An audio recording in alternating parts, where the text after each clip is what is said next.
9.1 করতে গেলে আমাদের কিছু সূত্র প্রয়োজন হবে।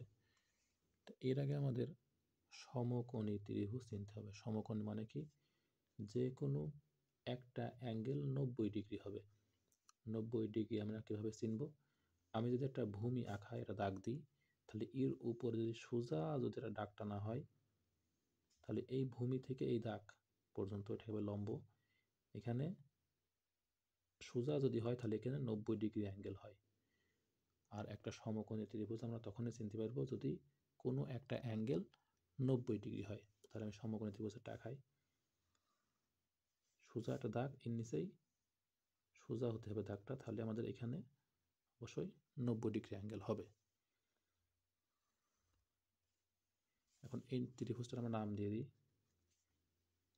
A B C. তা আমাদের এই সমকোণী ত্রিভুজের তাহলে ভূমির উপরে ঠিক সোজা হতে হবে দাগটা, তাহলে আমাদের সমকোণী ত্রিভুজ হবে। এখন এই যে 90, এই 90-এর যে বিপরীত দিক থাকবে, 90-এর বিপরীত এর নাম দেব আমরা অতিভুজ।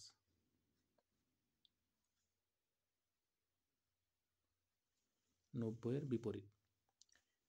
আর আমরা যেটাকে কোণ ধরব, আমরা যদি বিটাকে যদি বি আছে বিটাকে যদি কোণ ধরি, তাহলে কোণের বিপরীত হবে লম্ব। তাহলে কোণের সাথে যে থাকবে সেটা হবে ভূমি। তাহলে আমাদের এই ত্রিভুজটাই 90-এর বিপরীত সবসময় অতিভুজ হবে। 90-এর বিপরীত আমরা বলবো অতিভুজ, আর কোণের বিপরীত হবে লম্ব, আর কোণের সাথে যেটা থাকবে সেটা হবে ভূমি। আমরা এই একই ত্রিভুজে যদি আমরা এইটাকে যদি কোণ ধরি, এটাকে যদি কোণ ধরা হয়, তাহলে কিন্তু আমাদের লম্ব এবং ভূমি পরিবর্তন হয়ে যাবে। এটাকে কোণ ধরলে লম্ব হয়ে যাবে বিসি, আর ভূমি হয়ে যাবে এসি। আর যদি আমরা বিটাকে কোণ ধরি, তাহলে আমাদের লম্ব হয়ে যাবে এসি, ভূমি হয়ে যাবে বিসি। অর্থাৎ কোণের বিপরীত হবে লম্ব, আর কোণের সাথে যে থাকবে সেটা হবে ভূমি, আর 90-এর বিপরীত হবে অতিভুজ।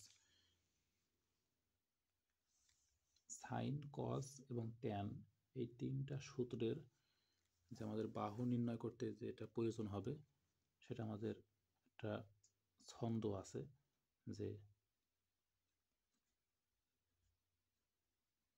সাগরে লবণ অতি। তাহলে এই যে সাগর থেকে হবে সাইন থিটা সমান সমান মাঝখানে যে লবণটা আছে আমরা উপরে তুলে দেবো, মানে লবণ মানে লম্ব, আর ডিভাইডেড লাস্টে আছে অতি, অতি হবে। তাহলে সাইন থিটা সমান সমান লম্ব বাই অতিভুজ। কজের সূত্রটা কি হবে? যে কবরে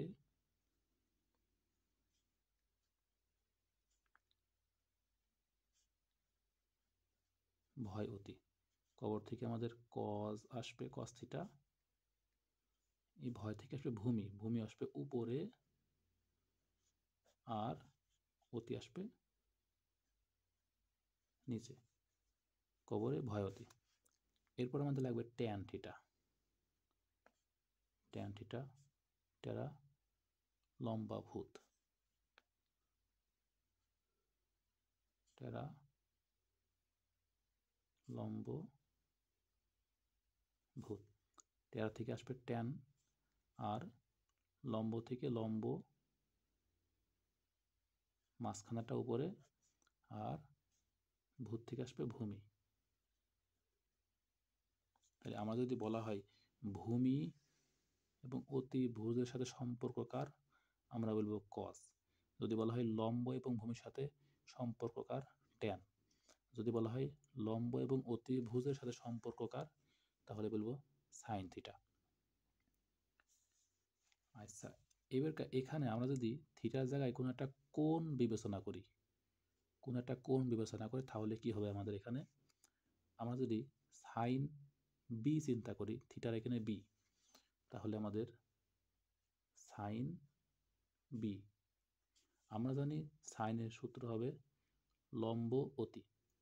এখন যেহেতু আমরা বিটাকে কোণ বিবেচনা করেছি, যদি আমরা বিটারে কোণ বিবেচনা করি, কোণের বিপরীত হবে লম্ব। অর্থাৎ আমাদের এখানে সাইন বি হলে অবশ্যই লম্বর এখানে কি আছে, এসি আছে, তাহলে আমাদের অবশ্যই উপরে এসি নিতে হবে।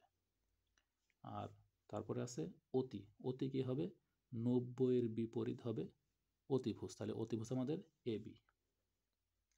যদি আমরা সাইন বিটাকে যদি কোণ ধরি, আচ্ছা এইবারে সাইন বিটাকে কোণ না ধরে আমরা যদি সাইন এটাকে কোণ ধরতাম তাহলে কি হতো, সাইন এ, যেহেতু এটাকে কোণ ধরেছি, এর বিপরীত মানে বিসি, এই বিসি তখন আমাদের হয়ে যাবে লম্ব। যদি আমরা এটাকে কোণ ধরি তাহলে সাগরে লবণ অতিলম্ব হবে বিসি। আর অতির কোনো চেঞ্জ হবে না, অতি 90-এর বিপরীত হবে অতি, তার মানে এবি। অর্থাৎ আমাদের এই কোণের পরিবর্তনে কিন্তু আমাদের বাহুগুলো পরিবর্তন হয়ে যাচ্ছে। এরপর আমরা যদি কস বের করি, কস যদি বিকে যদি আমরা কোণ ধরি তাহলে কজের সূত্র হবে ভূমি বাই অতিভুজ। ভূমি বাই অতিভুজ, যেহেতু আমরা বিটাকে এখানে ধরেছি, অর্থাৎ বির বিপরীত হবে, কোণের বিপরীত হবে লম্ব, তাহলে ভূমি আমাদের বিসি হবে ভূমি, তাহলে ভূমি হচ্ছে বিসি আর অতি হবে এবি। যেহেতু কবরে ভয় অতি, কস থিটা সমান ভূমি বাই অতিভুজ। এরপর আমাদের যদি বিটাকে কোণ না ধরে যদি আমরা এটাকে কোণ ধরতাম তাহলে কিন্তু বাহুগুলো চেঞ্জ হয়ে যাবে। কস এ যদি আমরা ধরি তাহলে আমাদের এ ধরলে লম্ব হয়ে যাবে বিসি আর ভূমি হয়ে যাবে এসি, তাহলে তখন আমাদের কজ এ সমান সমান ভূমি হয়ে যাবে আমাদের এসি। যেহেতু আমরা এটাকে কোণ ধরেছি, লম্ব হয়ে যাবে বিসি, ভূমি হয়ে যাবে এসি, অর্থাৎ এসি হলো আমাদের ভূমি। আর অতিভুজের কোনো চেঞ্জ নেই, কারণ 90-এর বিপরীত অতিভুজ, তার মানে এবি। তাহলে কজ বি জন্য আলাদা বাহু পাচ্ছি আমরা, কজ এ জন্য আলাদা বাহু পাচ্ছি। এবার আমাদের ট্যান, আমরা যদি ট্যান বিটাকে কোণ ধরি তাহলে ট্যানের হবে আমাদের ট্যারা লম্ব ভূমি, লম্ব উপরে বসবে, ভূমি নিচে। আমরা যেহেতু বিটাকে কোণ বিবেচনা করেছি তখন লম্ব হয়ে যাবে এসি আর ভূমি হয়ে যাবে বিসি। আর যদি আমরা ট্যান এ ধরি তখন কিন্তু লম্ব হয়ে যাবে বিসি, কারণ কোণ যেটা ধরবো তার বিপরীত হবে লম্ব, লম্ব হয়ে যাবে বিসি আর ভূমি হয়ে যাবে এসি।